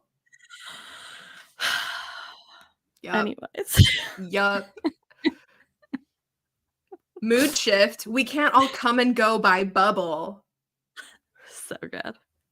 Just the entire there are 2 times where I just, instead of writing down the specific quotes, I just wrote literally this entire scene. The entire Wicked Witch of the East scene and the entire cat fight. I can quote the entire cat fight word for word. That poor little dog, Dodo. So stupid.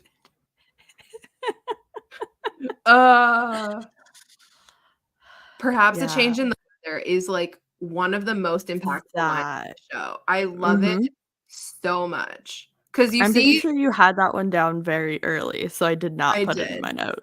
Because that was the one like, that I knew like line. before I rewatched it. I think about it all the time. It's so good. Because you have Glinda like still being invested in the wizard and like doing her like bystander duty and like trying to maintain her role, and then you just immediately watch it all crumble and it's another fun reveal to me. There's a goat on the lamb, sir. All of the like guards lines, whenever they just have such great one-liners. So every time you're like, wow. This is the thing too, is like there is so much about Wicked that is so stupid. Just like pure dumb. Like, what does congratulations mean? What? What is thrillifying? Like, it's a great word. It's a great word. What but does like it mean? The sincerity with which there's a goat on the lamb, sir, is delivered. Like, there is so much about the show in general that is so purely stupid. And then you have moments like For Good or like As Long as You're Mine or The Cat Fighter. I'm Not That Girl. Oh my god, I'm not that girl. I'm not that girl. Like, God, you want to talk about a trans anthem right there. real. But the way that the I'm Not That Girl reprise. Oh. That might be my moment of the show. That's a great I said that about like 5 things so far. No, that's a great moment though. That's a great moment. I love I love a reprise that is delivered by a different character. That's always fun because it recontextualizes the song, but it also like recontextualizes the emotion. Because usually a reprise, you're like discovering something new about the same situation or like whatever. But like having it delivered by a different character that's a lot. I love a reprise. I love a reprise so much. It's one of my favorite artifacts of musical theater. And you're so right. Like when it's a reprise and it's sung by a different character than the original, it's like one of the best uses of the form. Like it just totally shifts so much about how you feel about the music and the lyricism and how it relates to the story in such an interesting way. Yeah. I also love like in general the return of a like musical motif. And like the return of underscoring in a moment or just like a single melody line that's reincorporated in a song later on just like makes my musical theater nerd brain go like, we're doing theater. And listen, I know that the Unlimited theme is the same as Somewhere Over the Rainbow. I don't hear it. I literally have never heard it. It's been told to me so many times. And I can sit here and I can go, like I understand. That's so it doesn't mean anything to me. Because you said that sentence and I was like, yes. Summer is the Unlimited theme. And so many people have the reverse context. But like we've heard like we've heard the Unlimited theme in so many contexts and so many different iterations throughout the show. And like we love the show, so we've heard those a million times. So I always associate it in the reverse. That's funny. That's really funny. Yeah. I also think about like the way that they use the like original context of The Wizard of Oz within the show. Like we never see Dorothy except behind the scrim. We never see all the 4 friends together. We never like hear much reference to it. Like it's,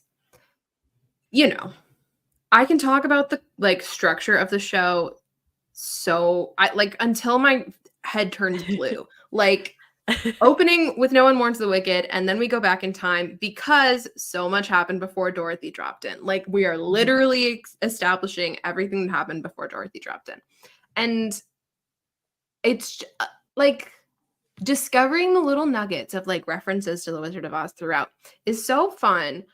And not to talk about Struck Work again, but I am so scared that it is going to become a larger device within certain upcoming projects than it is in the show. Because I don't want Dorothy to be a real person. The lasting impact of Wicked to me is that it doesn't take the source material too seriously. It becomes the jokes, the one-off lines, the references, the ridiculous sentences that get a chuckle because you know the story of Wizard of Oz. Well, there's no place like home. Ha ha ha ha. Yeah. And if you add any more Wizard of Oz into Wicked, I think you lose what makes it special. Yeah. Like, that's right. You just take that one road the whole time. That's the only reference I want to follow the Yellow Brick Road. That's absolutely it. I don't want anything more. Don't throw it in my face. Like we know what the source material is. Right. But I don't think the bucket of water is only going to be in silhouette, unfortunately. Yeah. I think you had a note about that. Is that what you meant? Yeah. I called it a psych and not a scrib because it was like 3 a.m. But yeah, it's one of the best uses of a scrib I've ever seen in a show. Is that I totally agree. The whole silhouette moment. I think it's really distinguishes this as its own property. Yes. Yeah. It's you know what's happening, so we don't have to show you. Like you get it. Right? Like you get it. You know what's happening.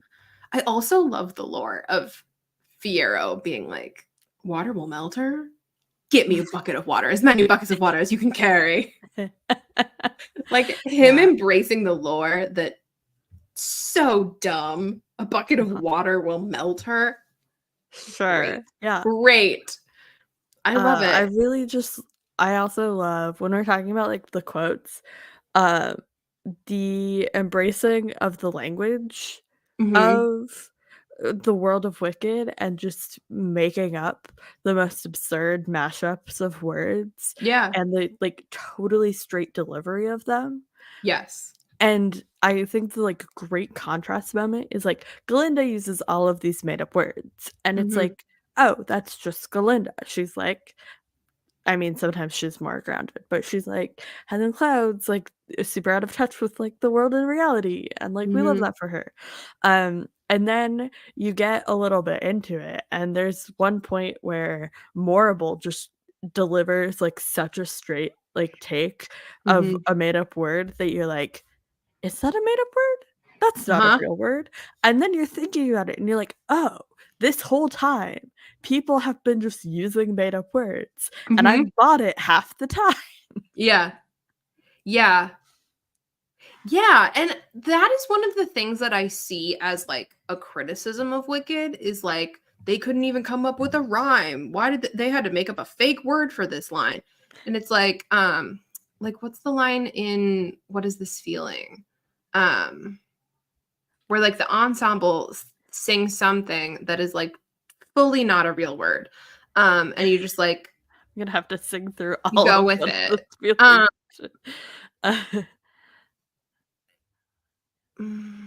What is it? Disgustingified. Yeah. I just got to it. Something so disgustingified. Yeah. We just want to tell you we're all on your side. But like that's the world of Wicked. There's 13 hours on the time dragon clock. Like, great. Yeah. It's not our world. My favorite thing about that song is so many people think it's disgusting and vile. That would be more interesting. And I was like, that does track, but no, it's disgustingified. Congratulations. I'm obsessed with Congratulations. It's a great It's also on the banner above the bridge. She's standing on the podium being like, oh my goodness. And it's like, congratulations. Stupid. Yeah. I didn't write down any of the words. I think they all came by me too fast. Yeah. Every time it made me chuckle, and then I forgot to write it down. Yeah. But like the moment that I was like, ah, yes, like I am back in it. It's so nostalgic to me was One Short Day. Yeah. Which, like, in the grand scheme of things, is, like, not a huge moment in the show. Like, it's a huge moment, they're going to Oz, it's a great ensemble moment. But that is, like, I would be sitting in the foyer waiting for, like, theater rehearsal to start or whatever, and somebody would, like, make a comment about their day, and somebody else would just be like, "One short day in the Emerald City," and then it was just, like, all kind of going through, like, the whole song practically, and, like, that was just, like, such a, like, formative memory of high school for me. Yeah. Yeah. It was What Is This Feeling for me. It was, like, once a week, me and someone else would give you a full performance of What Is This Feeling. Roles changing all the time, but we committed. We committed. I often had with my closer friends who were very much into Wicked, we would both What Is This Feeling and For Good, we would just drop into all the time, just randomly. Yeah. And I was usually Galinda, which listen, was a choice for me. They change range in For Good because they have been changed for good. So the harmony swap. So actually, you were taking the lower part anyway. In For Good, it worked. And What Is This Feeling? What Is This Feeling? It doesn't really work now. Okay. Do we have closing thoughts on Wicked? I could do like about 5 more hours of this. Me too. Actually, yeah. My closing thought is my final bullet point I wrote when I was watching the totally legal recording of the show, where I just said, "Wow, period. I'm so glad I've once again let this show ruin my life, period." Yeah, I mean, I will echo that. I am so glad that I never let this show stop ruining my life. I will continue to think about it every single day because I do. I think about it every single day. And I am so glad that I got to share it with all of you right before Halloween, right before the 20th anniversary. This has been so much fun. And I can't wait for Liz and Alexis to catch up and complete the required quiz. I forgot you made a quiz. I did not make a quiz. I did threaten to make a quiz, though. You did threaten. I was very excited about the idea of a quiz. Oh, man. Oh, man. This was great. This has been so fun. Thank you for doing this with me. Thanks for having me. These 2 people episodes, I feel like are like I love doing the show as per usual with all 4 of us. I think it's our like greatest form. However, these one-on-ones are truly some of the most ridiculous content we've made, and I love that. It's so on brand.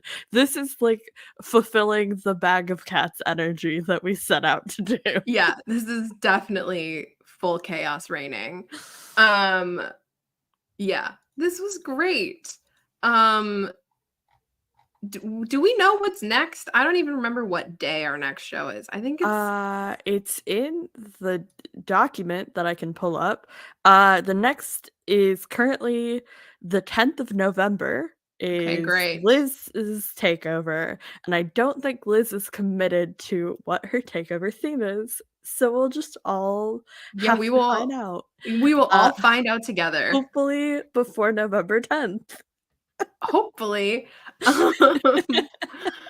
I'm sure she's thinking on it, and I'm sure it's going to be something amazing and thrilling and very on brand for Liz, which I can only I'm imagining some sort of fantastical like Knights of the Round Table situation. I feel like there will be dragons involved at some point. There'll be swords. There'll be sweaty men. I don't know. I don't know what it'll be. Capital M men. There I feel like that's probably the will. requirement. Yeah. That's what she likes. And that's not maybe that's not fair. what everyone else likes, but that's what Liz likes. So we will support her in that. Yeah. Be sure to follow us at After Party Show, SHO, everywhere on the internet. So you will find out what the topic of the next show will be. As of now, it'll be November 10th. And be sure to follow both of us. Sly, where can everyone find you? You can find me everywhere on the internet at SlyCloneMC. That's a lie. Half the time it's just at SlyClone, especially with the pop-up of much more new platforms where it's easier to get. And I've decided to just toss out brand consistency. So like if you start typing CLYCL, it should pop up if I'm there. I haven't been using it much. You can find me in person at my place of employment, I guess. And you can always find me on Point in Progress everywhere on the internet and doing Thirsty Thursdays with JJ on TikTok live whenever we can. Great. You can find me everywhere at Miss Obobissa. I have one more screening for the Chicago Film Festival this weekend, but it's truck work, so you won't hear about it. I've seen 2 films so far, and they were great. But again, they're truck work, so you won't hear about it. And then I am going to Europe for a week and a half. So if you want to see international travel content, be sure to follow. If you want to see me experience 1989 Taylor's version for the first time at 6:00 in the morning in Rome, buckle in because that will be my Thursday. Friday morning, actually. It'll be Friday morning for me. And that's what's up with me. Hopefully the AMPTP gets their ass together and returns to the negotiating table with SAG because what the hell is happening there? And actually productive prerogative and deal to offer? Yeah, right. If they just maybe didn't walk away in the middle of negotiations and they were presented with a counter offer, that would be nice, but I don't know. That would be cool. Great. Yeah. We'll see. So hopefully they'll get it together and we will be back to talking about all of our favorite project that we're watching. But until then, you can find Liz. You can find Liz everywhere, producer Liz, and you can find Alexis at Just Alexis Blake. Somewhere. And sometimes you'll probably see Liz. Liz is actually going to be in New York for the 1989 Taylor's version, so she will be having like the full 1989 experience. I will be in Rome. Which will also be a full experience. Which will also I'm be very excited to see. Full experience. We will see if I actually wake up at time for the midnight drop. I might be a few hours late. But I mean, better late than never. Truly. I think that's it. Follow us everywhere at After Party Show, and we will see you on November 10th. Thanks so much for joining us. Bye. Bye.